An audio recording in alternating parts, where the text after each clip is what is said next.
मसीह की अनोखी बात और भाग 1। वचन 18 में जब हम देखते हैं तो वचन 18 में प्रभु यीशु मसीह एक आज्ञा देते हैं और उस आज्ञा में कहते हैं कि हमें झील के उस पार चलना है। और यहाँ पर दो लोगों का वर्णन दिया है, दो जो प्रभु यीशु मसीह के भीड़ में यह उनकी जो बीच के मतलब साथ में थे, भीड़ में शामिल थे। भीड़ में हमने हमेशा देखा है कि प्रभु यीशु मसीह के साथ भीड़ में कौन कौन लोग शामिल होते हैं। भीड़ में हमने देखा है कि ऐसे लोग शामिल होते हैं जो यीशु मसीह को सुनना चाहते हैं, ऐसे लोग शामिल होते हैं जो प्रभु यीशु मसीह से कुछ पाना चाहते हैं, और ऐसे भी लोग देखे हैं जो फरीसी, शास्त्री और बाकी जो लर्नड लोग थे, व्यवस्था के शिक्षक थे, वे लोग प्रभु यीशु मसीह के मुख से निकली हुई बातों से उसे पकड़ना भी चाहते हैं। तो यहाँ पर भी एक बड़ी भीड़ को हम देखते हैं और भीड़ में प्रभु यीशु मसीह कहते हैं कि हमें कहाँ चलना है, झील के उस पार जाना है। और ये आज्ञा दी है प्रभु यीशु मसीह ने। और जैसी ही आज्ञा यहाँ पर मिलती है तो एक जो शास्त्री है, एक शास्त्री जो प्रभु यीशु मसीह के पास आकर उससे कहा, हे गुरु, जहां कहीं तू जाएगा मैं तेरे पीछे हो लूंगा। अब यहाँ पर देखते हैं हम लोग बहुत सारे शास्त्री भी प्रभु यीशु मसीह के पास आते थे। कौन आते थे? हमने देखा यूहन्ना 3 में निकोदेमुस आया था, जो रात के समय आया था। वह डरता था कि दिन के समय में आऊंगा और प्रभु यीशु मसीह को अपना समर्थन यदि दिखाऊंगा, उसे गुरु कहूंगा लोगों के सामने, तो शायद मैं समाज से या मेरा जो औहदा है वह उतना मान नहीं रखता, या मुझे उस ग्रुप से जहां पर मैं व्यवस्था का या जज करके हूँ या व्यवस्था के अधिकारियों के बीच में रहता हूँ, कहीं मेरा अधिकार ना निकल जाए, इसलिए वो रात के समय आता है।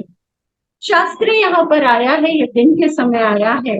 आपको याद होगा सूबेदार का जो एक सेवक था जो बीमार था, वो भी यीशु मसीह के पास आता है, वो भी दिन के समय ही भी आता है।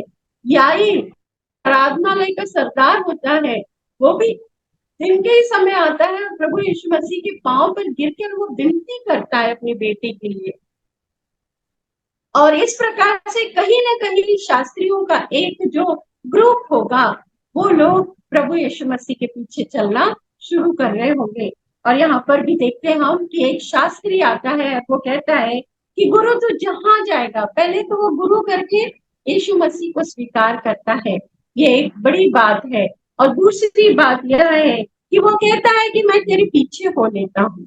पर प्रभु यीशु मसीह एक अनोखी ही बात का जवाब देते हैं। यीशु मसीह हाँ भी कह सकते थे, यीशु मसीह ना भी कह सकते थे, परंतु यीशु मसीह ने एक अनोखी बात कही जो मेरे आज का मनन का शीर्षक है। उन्होंने कहा कि लोमड़ियों के भट्ट और आकाश के पक्षियों के बसेरे होते हैं, परंतु मनुष्य के पुत्र को सिर धरने के लिए जगह नहीं है। वह दो बातें यहाँ पर मैं जितना समझ पाती हूँ वो ये है कि एक शिकायत भरी बात प्रभु यीशु मसीह कहते हैं कि यीशु मसीह के पास में वो अपनी सत्य परिस्थिति को वहां पर रख रहे हैं कि यदि तुम मेरे पीछे आना चाहो तो तुम अपने आराम, अपने जितना भी तुम्हारे पास में आराम के साधन है, वो सारे साधन तुम उपयोग नहीं कर पाओगे, क्योंकि ये प्रभु यीशु मसीह के पीछे चलने की बात कर रहे हैं। जहां जहां प्रभु यीशु मसीह के पीछे चलने की बात आती है, वहां वहां पर पौलुस भी हमें बताता है कि तुम्हें क्लेश होगा। प्रभु यीशु मसीह भी कहते हैं कि तुम्हें क्लेश होगा। यीशु मसीह के पीछे चलना इतना आसान नहीं है। प्रभु यीशु मसीह ने कह दिया कि लोमड़ी के भट्ट और आकाश के पक्षियों के बसेरे होते हैं, परंतु मनुष्य के पुत्र के लिए सिर धरने की भी जगह नहीं है। यदि तुम यीशु के पीछे चलना चाहो तो क्या तुम इन सारी बातों के लिए तैयार हो? ये सारी बातें उसने शास्त्री के सामने रख दी। परंतु यहाँ एक बात हमें अनोखी बात देखने मिलती है कि एक और चेला जिससे प्रभु यीशु मसीह स्वयं कह रहे हैं, क्या कह रहे हैं? मेरे पीछे हो ले। परंतु चेला ये शब्द कहने के पहले वो कहता है, हे प्रभु, मुझे पहले जाने दे कि मैं अपने पिता को गाड़ दूं। अब ये बात कैसे कही उसने? जैसे ही प्रभु यीशु मसीह ने भेड़ को दिया, एक आज्ञा दी कि हमको झील के उस पार जाना है। झील के उस पार जाना है यानी बड़े बड़े काम अभी करने बाकी है, बहुत समय लगेगा। वहां जाने के बाद कितने दिन प्रभु यीशु मसीह कौन कौन सी जगह पर सुसमाचार प्रचार करेंगे, किन किन दुष्ट आत्माओं से वे घिरेंगे और किन किन का सामना करके उनको बाहर निकालेंगे। बहुत सारी बातें, इस सब का आकलन इस चेले ने कर लिया और ये कहने लगा कि मुझे पहले जाने दे कि मैं अपने पिता को गाड़ दूं। और प्रभु यीशु मसीह ने फिर एक अनोखी बात कही है यहाँ पर। उन्होंने कहा है, तू मेरे पीछे हो ले। शास्त्री आना चाहा तो उनको प्रभु यीशु मसीह ने एक अनोखी बात कह दी कि मेरे लिए सिर धरने की जगह नहीं। परंतु यहाँ पर ये चेला जो कहता है कि मैं आ जाऊंगा, मैं तेरे पीछे हो लूंगा, उससे वो कहते हैं कि तू पहले मेरे पीछे हो ले। और उसके बाद वो कहते हैं कि मुर्दों को अपने मुर्दे गाड़ने दे।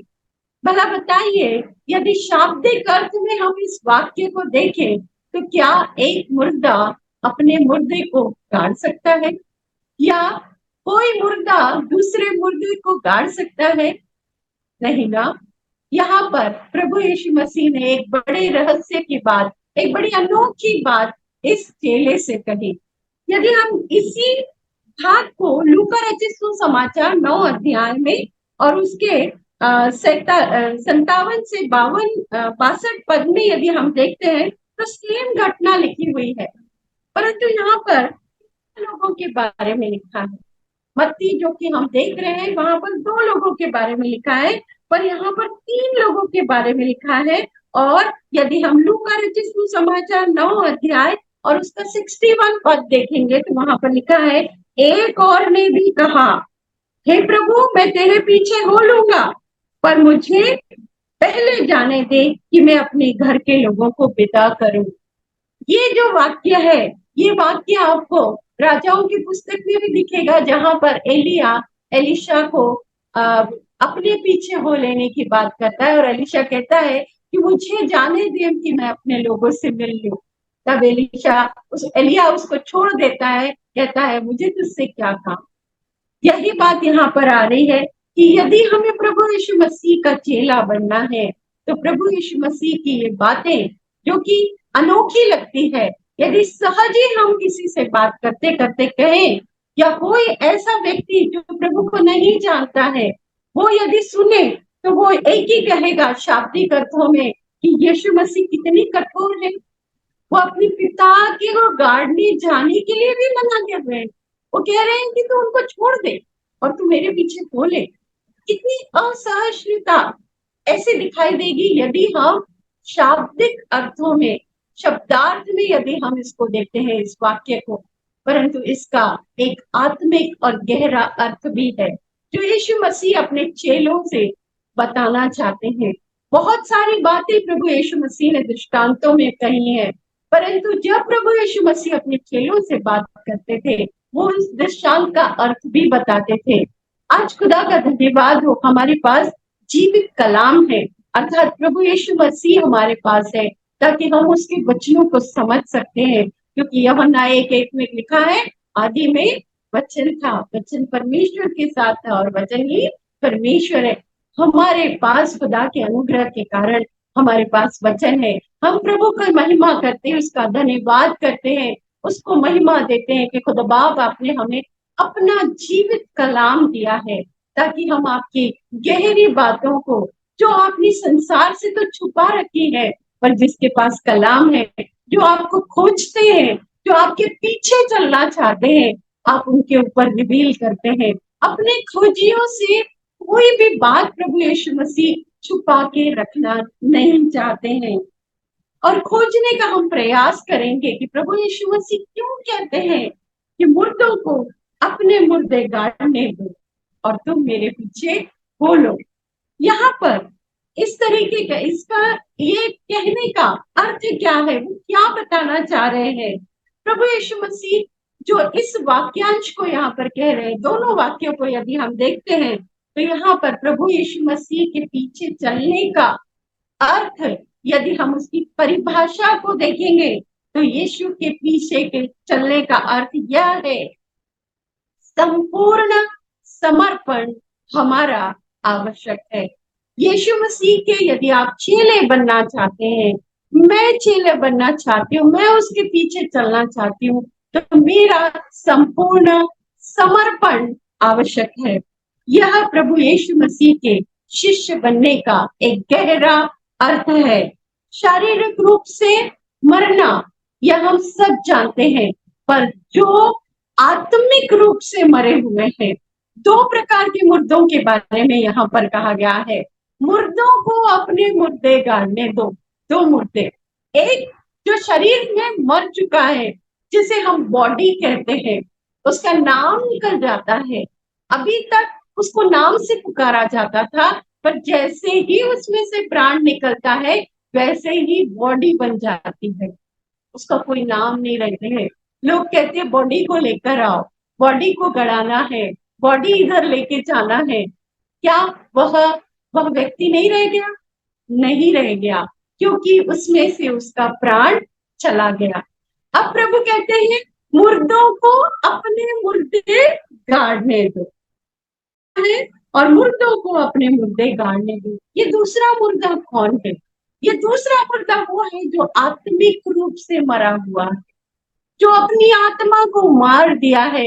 उसे सही गलत का कुछ पता नहीं चलता। उसे नहीं लगता है यदि सामने कोई भी परिस्थिति का व्यक्ति खड़ा है, उसे उसका कोई फर्क नहीं पड़ता है।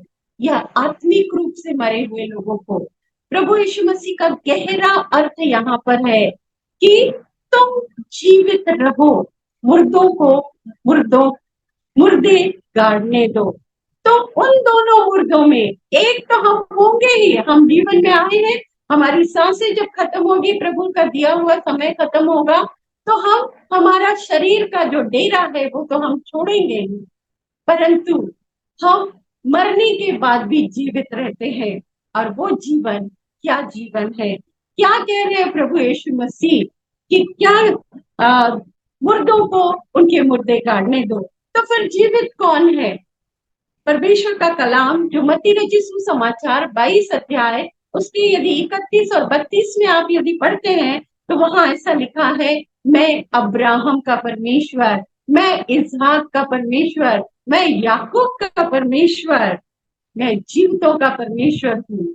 ऐसा यहाँ पर लिखा हुआ है। यदि आप उस कलाम को पढ़ेंगे तो आप वहां पर पाएंगे कि वह मरे हुओं का नहीं, परंतु जीवितों का परमेश्वर है। आज हमारे सामने हम अब्राहम को नहीं देखते, हम इसहाक को नहीं देखते हैं, हम याकूब को भी जीवित नहीं देखते हैं। फिर परमेश्वर क्यों कहता है कि मैं मरे हुओं का नहीं परंतु जीवितों का परमेश्वर है?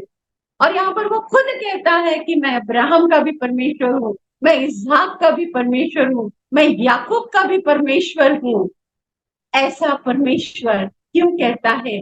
कहाँ है इब्राहिम, कहाँ है इसहाक, कहाँ है याकूब, और जिनका परमेश्वर है, और वो हमेशा याद दिलाता है कि मैं जीवितों का परमेश्वर हूँ। तो क्या ये तीनों जीवित है? हाँ, ये तीनों जीवित है। और इसी प्रकार से आप भी जीवित रह सकते और मैं भी जीवित रह सकते। जीवन कहाँ है?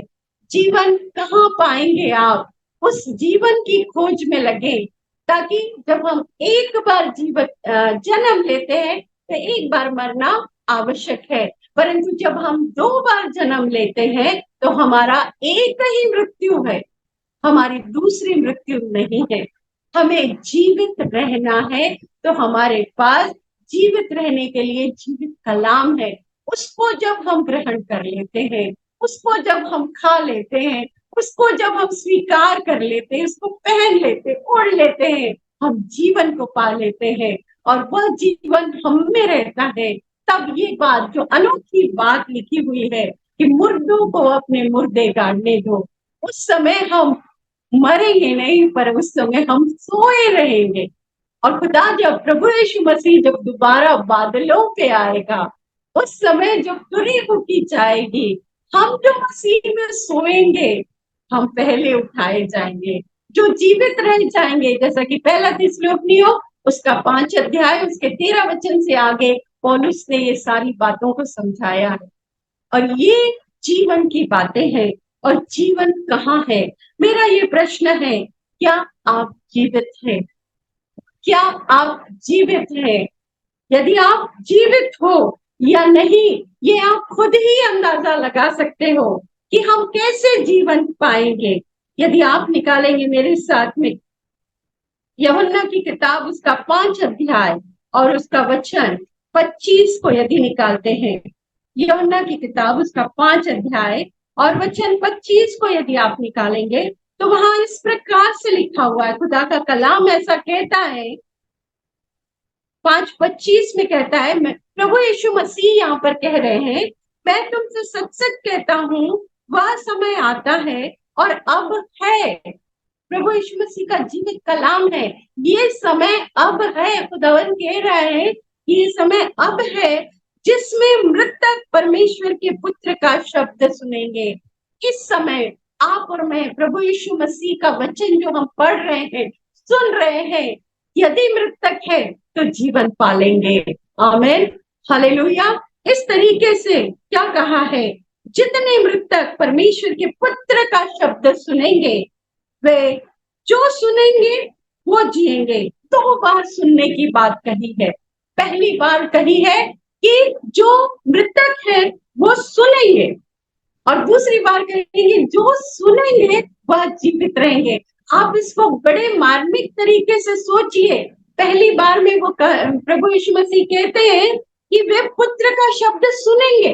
हर कोई सुनता है, कलीसिया में लोग आते हैं, बड़े बड़े कॉन्फ्रेंसेस होते हैं, बड़ी बड़ी सभाएं होती है, प्रभु का कलाम हर कोई सुनता है। परंतु प्रभु यीशु मसीह कहते हैं जो सुनेंगे वो जिएंगे। तुम कैसे सुनते हो? तुम कैसे पढ़ते हो? ये हमको बहुत आवश्यक है। हम किस रीति से खुदा के कलाम को पढ़ते हैं, हम ऐसे पढ़ें, हम ऐसे सुने कि हम जीवन पाए। क्योंकि उसके आगे प्रभु यीशु मसीह खुद कहते हैं, क्योंकि जिस रीति से पिता अपने आप में जीवन रखता है, उसी रीति से उसने पुत्र को भी अधिकार दिया है कि वह अपने आप में जीवन रखे। जीवन और जीवित रहना है तो हमें केवल और केवल प्रभु यीशु मसीह की ओर देखना है, क्योंकि उसी में जीवन है। जिसके पास पुत्र है उसके पास स्वतंत्रता है, जिसके पास पुत्र है उसके पास अनंत जीवन है। क्योंकि इसी अध्याय के 24वें वचन में प्रभु यीशु मसीह कहते हैं, मैं तुमसे सच सच कहता हूँ। जब कोई महत्वपूर्ण बात प्रभु यीशु मसीह को कहनी होती है तो वो 2 बार कहते हैं, मैं तुमसे सच सच कहता हूँ। जहां कहीं भी 2 बार सच सच आया, चौकन्ने हो जाइए, क्योंकि खुदा का कलाम आपसे कुछ विशेष बात करना चाहता है। प्रभु यीशु मसीह कुछ विशेष आपसे कहना चाहते हैं। और यहाँ पर विशेष बात क्या कहना चाहते हैं प्रभु यीशु मसीह? जो मेरा वचन सुनकर मेरे भेजने वाले पर विश्वास करता है, अनंत जीवन उसका है। अनंत जीवन अर्थात वह जीवन जो कभी समाप्त नहीं होगा। हम सदैव सदैव के लिए जीवित रहेंगे। यह अनंत जीवन जो है वह पुत्र के पास है, प्रभु यीशु मसीह के पास है। और उसके आगे वो कहता है, जिसके पास जो मेरा वचन सुनकर मेरे भेजने वाले पर विश्वास करता है, अनंत जीवन उसका है। आमीन। क्या आप भरोसा करते हैं? क्या आप विश्वास करते हैं? क्या आप में जीवन है? क्या प्रभु यीशु मसीह का जीवन जो अधिकार वो रखता है वह आपको देने के लिए तत्पर है? वह सच सच कहता है कि जितने लोग वचन को सुनकर भेजने वाले पर विश्वास करेंगे, अनंत जीवन उनका है। अनंत जीवन पाने का एक सीधा सरल उपाय है प्रभु यीशु मसीह या कलाम। सीधा प्रश्न सीधा उत्तर देते हैं। आपके मन में कोई भी प्रश्न है, आपको बाइबल से सीधा उत्तर मिल जाएगा। आप उसको खोजिए। यह एक मोती की तरह है जिसे आपको सीपियों में ढूंढना है। यह इतना बहुमूल्य वचन है, आप खोजेंगे तो पाएंगे। क्या वचन कहता है? मांगो तो मिलेगा, ढूंढो तो पाओगे, खटखटाओ तो खोला जाएगा। हम पहली कैटेगरी में रहते हैं, क्या हम दूसरी कैटेगरी में आ पाएंगे? ढूंढ कर पानी पाएंगे? अनंत जीवन कहाँ पर है? और अनंत जीवन कहाँ है? अनंत जीवन परमेश्वर के पुत्र के पास में है। और उसके ऊपर एक के साथ एक फ्री, जैसा कि हमारी मानसिकता है, हमें चाहिए, हमको जो चाहिए वो तो मिलता है, लेने के लिए हम लालायित होते हैं, पर उसके साथ हमको और भी कुछ चाहिए होता है। और प्रभु यीशु मसीह देखिए और एक चीज दे रहे हैं आपको, परंतु उस पर दंड की आज्ञा नहीं होती। पहला तो अनंत जीवन मिल रहा है आपको, उसके साथ में प्रभु यीशु मसीह कहते हैं कि उन पे दंड की आज्ञा नहीं होगी, परंतु वह मृत्यु से पार होकर जीवन में प्रवेश कर चुका है। आमीन, हालेलुया। सच में आज वो मौका है, आज वो समय है कि मनुष्य परमेश्वर कि पुत्र के जीवित वचन को हम ग्रहण करें और हमारी गिनती मुर्दों में नहीं परंतु जीवितों में पाई जाए, क्योंकि जिसके पास वचन है वह जीवित है। क्या ही धन्य है हम जो प्रभु के वचन को जैसा उसने कहा वैसा ही हमारे पास आता है। और जब हम ढूंढते हैं तो इसमें ही जीवन है। प्रभु यीशु मसीह आए जीवन देने के लिए, जैसा यूहन्ना 10:10 में कहा गया है, चोर आया चोरी करने, घात करने और हत्या करने, परंतु प्रभु यीशु मसीह आए जीवन देने के लिए और बहुतायत का जीवन देने के लिए। हमारे पास में प्रभु यीशु मसीह का कलाम है, वो हमको जीवन देगा। न केवल जीवन देगा, भरपूरी का जीवन देगा। न केवल भरपूरी का जीवन देगा, अनंत जीवन भी उसी के पास है। तो क्यों हम कहीं जाएं? न हम वचनों में ही खोकर वचनों में ही जाकर उस अनंत जीवन को क्यों न पाले? क्योंकि प्रभु यीशु मसीह हमारे लिए आया, आपके लिए आया, मेरे लिए आया, ताकि हम पर दंड की आज्ञा न हो और हम अनंत जीवन में प्रवेश कर सके। यही हमारे लिए लिखा हुआ है। दाऊद भी तो कहता है, यदि आप निकालेंगे भजन संहिता 119 उसके 25वें वचन में निकालेंगे, वो तो जीवित और वचन लिख रहा है, पर भी वो भजन में क्या लिखता है? मैं धूल में पड़ा हूँ, तू अपने वचन के अनुसार मुझको जिला दे। अर्थात वो भी जीवन को पाना चाहता है। आज हम धन्य हैं कि आपके पास और मेरे पास जीवित कलाम प्रभु यीशु मसीह ने दिया है, ताकि हम जीवन पाए, न केवल जीवन पाए, भरपूर जीवन पाए, और न केवल भरपूर जीवन पाए परंतु अनंत जीवन पाए।